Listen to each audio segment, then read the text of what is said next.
Alright, hello again everyone. Today I'm finally going to do my, top 10 favorite covers of The Amazing Spider-Man. I was going to do some honorable mentions, like outside of The Amazing Spider-Man series, like, I don't know, just the regular Spider-Man series or Spectacular Spider-Man, Ultimate Spider-Man, all that stuff, but decided against it because I tend to ramble a lot. I also shortened the list down from 15 covers to just the 10. So yeah, I guess we'll get right into it. The first one, hopefully these don't glare too much. A few of them are in like plastic sleeves, but anyway. First one, I'll start with the lowest numbers and work my way up, is The Amazing Spider-Man 27. Alright, how bad does that glare? Yeah. Okay. But anyway, I chose to put this one on the list because it's, well, that right there. It's the lowest one and like the lowest number that I own. That's an original print. But yeah, every time I look at it, I can't help but read that to the tune of My Bonnie by the Beatles, I believe. Every time I look at it, that song always pops into my head, so I find myself singing songs. The other reason this is kind of special is because there was a fellow collector in the area, and he passed away, 2 years ago now. I didn't know him personally, but he was in there a lot. Like, I had seen him and stuff like that. And when he passed away, his mother took his collection and essentially, well, she sold it to the local comic shop. So yeah, when I went in and saw this and a few others sitting there, I figured I'd give them, a couple of them, a good home. So being a big Spider-Man fan, figured I'd do that. The next one is The Amazing Spider-Man 89. Now, if you've seen Spider-Man 2, which in my opinion is the best Spider-Man film ever made, that might look a little familiar to you. Obviously, this particular cover, the centering isn't perfect, but hey, what can you do? So yeah, if there's one thing that I thought Sam Raimi always got right in his Spider-Man films, it was essentially like transferring the panel-to-panel stuff to screen. I thought that he always did a really good job at that. But anyway, that's one of the reasons why I always really like this cover. Some of these older ones I haven't really looked through, so I can't tell you exactly what happens in them, but partly because they're old and I don't want to bend or crease anything. So now we'll jump up a few numbers, and The Amazing Spider-Man 252 is going to be next on the list. This is the first time that you see the black costume in the regular Amazing Spider-Man series. Before that, it was in Secret Wars number 8. I believe that's where it came into play, which I would have had in honorable mentions, but that's besides the point. But anyway, I always really like this cover. If there's one thing that I'm a sucker for, it's when people do like homage covers or like a remaster, if you want to call them that. I thought that this was a pretty good play on the original Amazing Fantasy cover, where it's got Spider-Man and he's got the guy under his arm, only he's got the two people swinging across there. So that's that one. The next one is the most expensive comic in my collection. It took me a very long time to finally get this in my hands. And partly because every time I had seen it before, I'd say, okay, well, I'll come back on the weekend or after payday. And it always backfired on me. So I went in there and using some advice that was given to me, if you see something you like, buy it because it probably won't be there again the next time you come. The Amazing Spider-Man 300.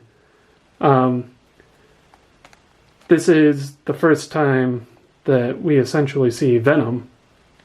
I believe that they tease him in $2.99. I'm not positive.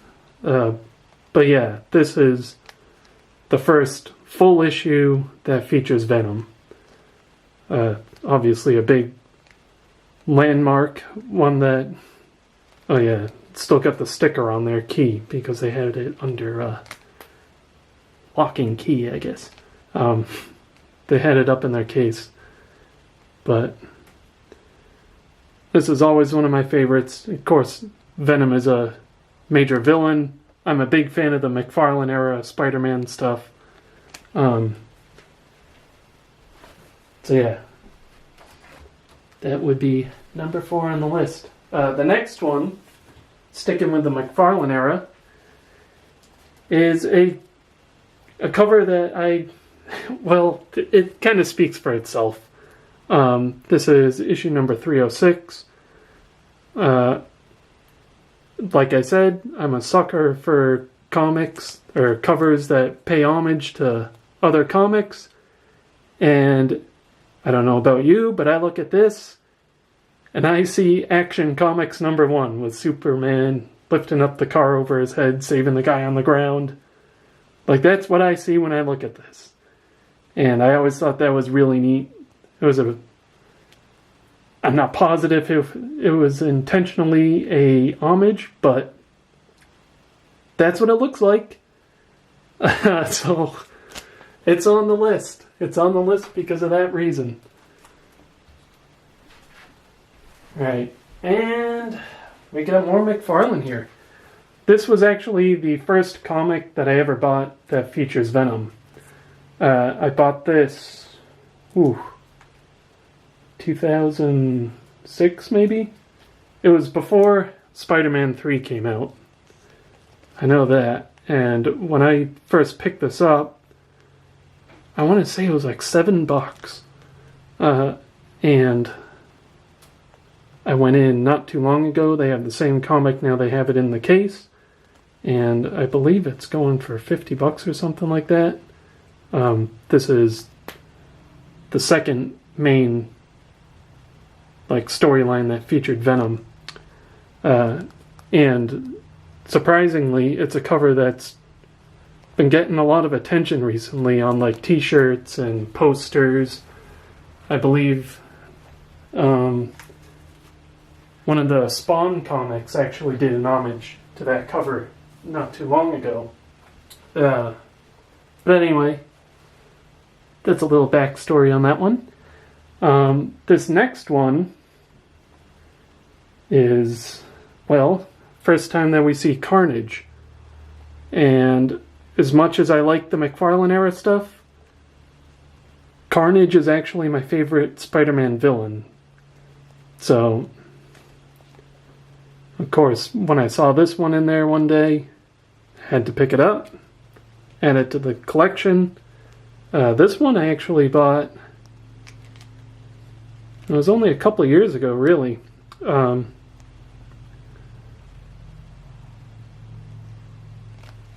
It's probably the cover isn't in great shape. It's a little loose where it's stapled. So that's probably why it was at the price it was at. I believe it was $75. And I've seen it going all the way up to $200, but $75. It was an issue that I don't have. My favorite Spider-Man villain. Had to pick it up. So these next two, we're gonna jump forward in time a lot, just for the sake of saving time. And these were, I believe they're technically volume 2. They're both the same comic, but that's because one of them's a variant cover. The Amazing Spider-Man 700. And this was during the story arc where Doc Ock essentially takes over Peter Parker's body, transfers his, swaps their minds around to their consciousness. And it leads into the Superior Spider-Man storyline that went on for a little bit. I always thought this was a real neat cover. The way it's just kind of like a big collage or whatever. All the different versions of Spider-Man. Of course, it gets some Venom in there. And then just some black and white, panel-to-panel stuff. Always thought that was a really neat looking cover. And the variant to that, which, like I said, I'm a sucker for homage covers. This one.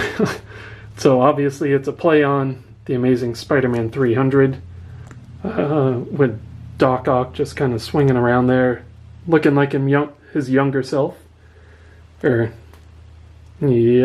a lot younger than he actually looks in this particular run. But yeah, I always thought that was a pretty neat cover. So that brings us down to the last two. Both of them are more recent. We got the Amazing Spider-Man 799 with the Red Goblin. Thought that was a real nice image of the Red Goblin. I thought that it kind of captured this particular storyline pretty well, where it's a little darker. Of course, Norman Osborn gets his hand on the Carnage symbiote, and now he is the Red Goblin. So he's kind of a psychopath, got a thing for murdering. But yeah, this was probably one of my favorite recent story arcs. Of course, it was leading up to the end of Dan Slott's run as well. So that's that one. And then the last one is the Amazing Spider-Man #1 from Volume 5. I absolutely love this cover. I have it bagged and boarded now, but I love how it essentially wraps around, shows a lot of the iconic Spider-Man villains. I love the art style of this particular run so far. So yeah, obviously it had to make it to the list. So yeah, that's essentially it for the top 10. This will probably be my first video that I post in a while. I haven't really been too motivated to make videos recently. Had a lot of stuff going on. Been pretty busy. I mean, I have videos that I recorded when I had my time off a couple weeks ago, and I still haven't even uploaded them. So I'm probably going to post this one, and then maybe the NECA Ninja Turtles Let's Take a Look will probably be after this, sometime later this week.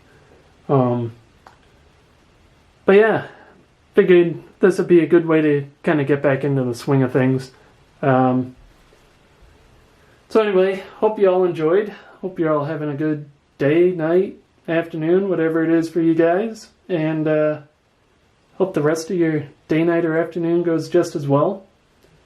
And I guess I'll catch you all in the next one. And I'm gonna go now. I'll catch you all later.